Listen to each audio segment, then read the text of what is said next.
혹시 한 사람의 손이 평생을 바꿀 수 있다는 이야기를 들어보셨나요? 그 손은 삶의 모든 무게와 희망을 동시에 쥐어준 힘이었습니다. 구독과 좋아요를 눌러주시고 이야기 끝까지 함께 해주시길 바랍니다. 나는 태어날 때부터 세상이 정해놓은 운명 속에 살았습니다. 딸이라는 이유 하나만으로 내 삶의 중요한 자리는 늘 비워져 있었습니다. 이름 대신 누나나 딸이라는 호칭으로 불렸고 내 의지와 꿈은 가족의 생계와 가려진 부엌문에 가로막혔습니다. 동생들은 책가방을 메고 학교로 향했지만 나는 낡은 나무 상자 위에 서서 설거지를 해야 했습니다. 흙벽에 걸린 달력의 숫자가 바뀌는 걸 보며 학교는 내가 감히 넘볼 수 없는 유리병 너머의 세상임을 매일 깨달았습니다. 늘 귀에 박히도록 들은 말은 단 하나였습니다. 동생들 밥 잘 챙겨라. 너는 집안일이나 해라. 그 말이 나를 규정하는 이름이자 나를 묶어둔 족쇄였습니다. 해가 뜨기 훨씬 전 새벽 찬물에 손을 담가 쌀을 씻고 방바닥을 훔치고 꽁꽁 언 손으로 투박한 무명 옷가지를 빨래터에서 비벼 널었습니다.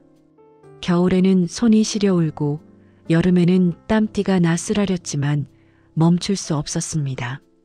10살 때 내 손은 이미 물에 불고 닳아 엄마나 동네 어른들의 손처럼 거칠고 굳은 살이 박혀 있었습니다. 씻고 또 씻어도 배어나오는 물비린내와 거친 감촉은 내가 이 집안의 짐을 짊어지고 있다는 증명이었습니다. 창문 틈으로 보던 친구들의 웃음과 뒷모습은 늘 내 가슴을 찔렀습니다. 그들의 웃음소리는 세상의 불공평함을 알리는 징소리처럼 들렸습니다. 내 안에는 억울함과 슬픔, 나는 왜 이 모양일까 하는 자괴감이 뒤섞인 뜨거운 덩어리가 자리 잡았습니다. 그 감정은 결국 분노와 결심으로 바뀌었습니다. 나는 매일 스스로 다짐했습니다. 나는 여기서 절대 무너지지 않아. 이대로 살지는 않을 거야. 그 다짐만이 나에게 허락된 희망의 끈이었습니다. 16이 되던 해 나는 더 이상 기다릴 수 없다고 느꼈습니다. 삶이 낡은 세숫대야의 고인 물처럼 썩어가는 것을 두고 볼 수 없었습니다. 내 마음속에는 조용하지만 단단한 불꽃이 타올랐고 서울로 가자. 남들 도움 없이 내 힘으로 살아보자. 결심이 피어났습니다. 단순한 도망이 아니었습니다. 억압으로부터 스스로에게 자유를 선사하는 나만의 독립선언이었습니다. 남들처럼 학교에는 못 갔지만 나는 삶이라는 가장 크고 무서운 학교로 자진 입학하는 것이었습니다. 배움에 대한 갈증과 세상에서 나 자신을 증명하고 싶은 의지가 있었습니다. 계획을 누구에게도 말하지 않았습니다. 발설하면 간절함이 무너질까 두려웠습니다. 아버지는 무뚝뚝했지만 집안의 일을 침묵 속에서 통제하셨기에 내가 떠나는 걸 허락하실 리 없다고 생각했습니다. 집을 나서기로 결심한 날은 초여름 새벽, 시계는 3시를 가리켰고 세상은 쥐 죽은 듯 고요했습니다. 낡은 운동화를 끌어 신으며 조심했습니다. 쿵쾅거리는 심장이 귀청을 때려 숨쉬기조차 힘들었고 옷가지 몇 벌을 낡은 보자기에 싸는 손은 미세하게 떨렸습니다. 삐걱이는 대문을 향해 한 발 한 발 나아갈 때 온몸의 피가 식는 듯 했습니다. 아버지, 언제부터 거기 계셨는지 주무시기는 하셨는지 알 수 없는 그림자처럼 서 계셨습니다. 늘 침묵하셨던 분이라 매를 맞을까 소리를 지르며 붙잡을까봐 두려워 고개를 들 수 없었습니다. 아버지의 침묵은 가장 무서운 감시이자 절대 권위였습니다. 길고 긴 정적이 흘렀습니다. 시간이 멈춘 것 같았습니다. 아버지는 아무 말씀도 소리도 지르지 않으셨습니다. 그저 내 쪽으로 다가와 내 가녀린 손목을 조용히 잡으셨습니다. 그리고 당신의 크고 거친 손바닥 위에 내 손을 올려놓으셨습니다. 무언가를 건네주기 위해 준비라도 하신 듯 했습니다. 나는 아버지 손의 거친 피부 감촉을 평생 잊지 못할 것입니다. 평생 고된 노동으로 굳어진 굳은 살투성이 손이었습니다.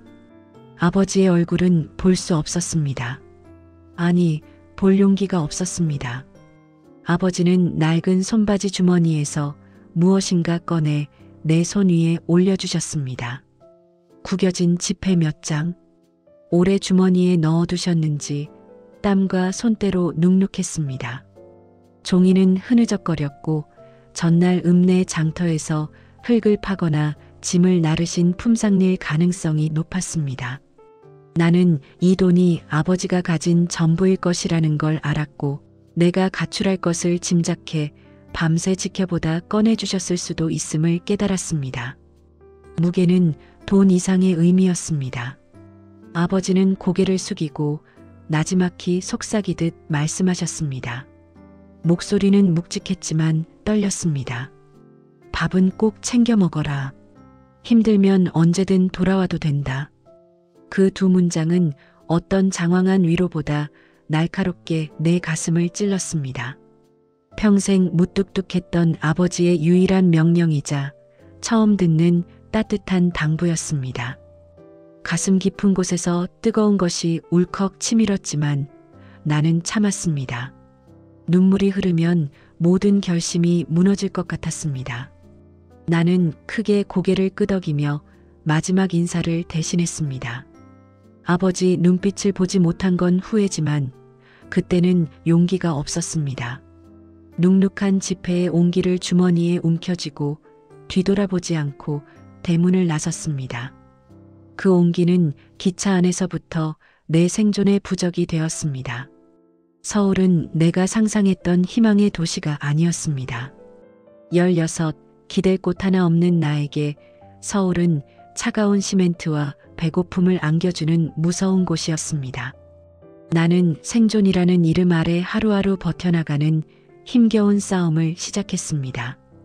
가장 먼저 구한 일은 밤늦게까지 하는 식당의 허드렛 일이었습니다. 설거지, 잔반 처리, 바닥 닦기, 해 뜨기 전에는 김치통을 나르고 재료를 손질했습니다. 남들보다 체구는 작았지만 시골에서 단련된 손은 물집이 잡히고 피가 나도 멈추지 않았습니다.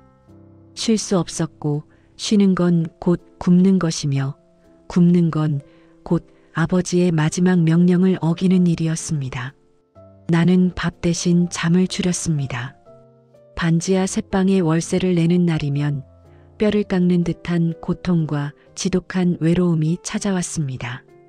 방은 곰팡이 냄새로 가득했고 차가운 벽은 나를 더 외롭게 만들었습니다. 그러나 주머니 속 눅눅한 지폐를 떠올리며 다짐했습니다.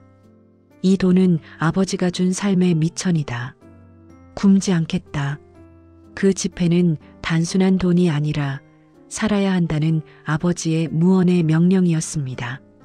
낮에는 온종일 일하고 밤에는 야학에 다녔습니다. 나보다 어린 친구들과 앉아 글을 배우는 건 부끄러웠지만 멈출 수 없었습니다. 문맹을 벗어나려는 갈망은 허기를 잊게 했습니다. 미싱, 재봉, 공장 회계 장부 정리 기술까지 남들보다 2배, 3배 시간을 들여 배웠습니다. 처음에는 느리고 서툴렀던 손이 시간이 지나자 빠르고 정확하게 움직였습니다. 내 손은 여전히 거칠었지만 이제는 내 삶의 설계도를 그리는 손이 되었습니다. 매 순간 다짐했습니다. 여기서 무너지면 영원히 돌아갈 수 없다. 내 삶을 내 손으로 지어 올려야 했습니다. 세월은 쉼없이 흘렀습니다. 30 즈음에 드디어 내 이름 석자로 된 작은 공장을 차릴 수 있었습니다. 반지하 새방에서 시작한 꿈이 이제 햇볕이 드는 공장이 된 것입니다. 남에게 손 벌리지 않고 누군가에게 따뜻한 밥 한 끼를 사줄 수 있다는 사실, 나에게 세상 무엇과도 바꿀 수 없는 성공이었습니다. 숨을 크게 쉬며 내 손으로 밥을 지어 먹는다는 사실에 안도했습니다. 성공을 이루자마자 떠오른 사람은 아버지였습니다. 이제 됐다. 아버지께 가야 해. 십수년간 서울에서 버텨온 이유, 힘든 날들을 견딘 이유는 바로 아버지께 이제 정말 걱정 없어요. 제가 밥 챙겨드릴게요라는 말을 전하고 싶어서였습니다. 나는 서울에서 가장 좋은 옷을 입고 돈을 반듯하게 다려 봉투에 넣었습니다. 이제는 눅눅한 지폐가 아닌 따뜻하고 깔끔한 용돈을 드릴 수 있다는 사실에 가슴이 벅찼습니다. 아버지가 흘리신 땀과 희생에 보답하고 싶었습니다. 설레는 마음으로 고향으로 향했습니다. 버스에서 내릴 때부터 발걸음이 빨라졌고 아버지께 달려가 다녀왔습니다 하고 말할 생각에 눈물이 날 것 같았습니다. 머릿속에서는 드릴 말을 수없이 되뇌었습니다.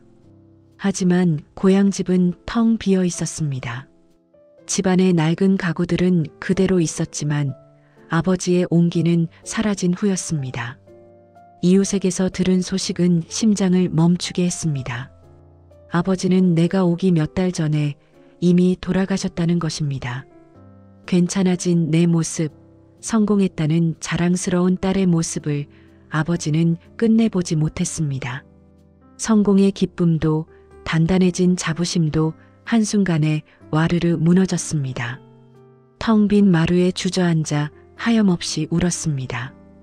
너무 늦었다는 회한과 죄책감이 덮쳤고 모든 고생이 가장 중요한 사람에게 닿지 못했다는 사실이 너무 아팠습니다.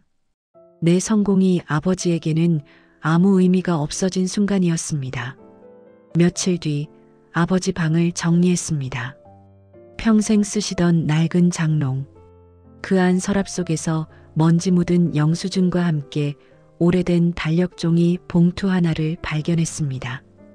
봉투는 오래돼 종이가 삭고 모서리가 해졌으며 곰팡이 냄새와 낡은 종이 냄새가 섞여 있었습니다. 봉투 겉에는 삐뚤빼뚤한 아버지 글씨가 있었습니다. 우리 딸 힘들지 않게. 글을 보는 순간 더 이상 소리를 낼 수 없었습니다. 봉투를 가슴에 끌어안고 조용히 무너졌습니다. 봉투 안에는 떠나던 날 아침처럼 낡고 눅눅한 돈이 두둑하게 들어 있었고 아버지가 평생 아끼고 모으신 마지막 유산이었습니다. 십수년 동안 아버지는 이 봉투를 보며 나를 기다리고 응원하고 계셨음을 깨달았습니다. 내가 떠난 후에도 묵묵히 몫을 하셨던 것입니다. 나는 그날 비로소 아버지를 완전히 이해했습니다. 말수가 적고 감정을 표현하는 방법을 모르셨던 분. 사랑한다는 말은커녕 잘 지내냐는 안부조차 하지 않으셨지만 아버지는 한 번도 나에게 사랑을 입으로 표현하지 않으셨을 뿐 당신의 모든 것을 손으로 쥐어주셨습니다. 학교 대신 가정을 돌보게 한 거친 손, 떠나는 딸에게 세상에 나설 힘을 준 축축한 손, 마지막까지 딸 미래를 걱정하며 봉투를 쥐어준 묵묵한 손. 아버지에게 사랑은 언어가 아니라 행동이었고 희생이자 따뜻한 온기였습니다. 새벽 아무 말 없이 내 손에 지폐를 쥐어주신 모습은 평생 잊히지 않을 장면입니다. 그것은 죄책감과 미안함일 수도 있지만 나에게는 그 모든 것을 뛰어넘는 세상에서 가장 단단하고 묵직한 축복이었습니다. 나는 이 봉투와 돈을 평생 간직할 것이며 어떤 명품이나 재산보다 소중히 여길 것입니다. 이제 꽤 괜찮은 중년이 되었습니다. 여전히 두 손으로 밥벌이를 하고 내 작은 공장에서 사람들과 함께 살아갑니다. 나는 알았습니다. 그토록 집착했던 제대로 된 교육보다 아버지의 침묵 속 온기가 나를 여기까지 오게 한 가장 귀한 유산이며 삶의 가르침이라는 것을 아버지 낡은 지폐에서 느껴지는 흙먼지 묻은 시간의 무게, 그리고 우리 딸 힘들지 않게라는 짧은 글귀는 지치고 흔들릴 때마다 나를 다시 일으켜 세웁니다. 아버지는 떠나셨지만 마지막 온기는 손끝에 또렷이 남아 내가 악착같이 살아갈 이유를 줍니다. 나는 이 사랑을 나누고 아버지의 마지막 온기를 영원히 간직하려 합니다. 내 손으로 일군 모든 것이 결국 아버지의 크고 거친 손이 쥐어준 힘이었음을 나는 압니다.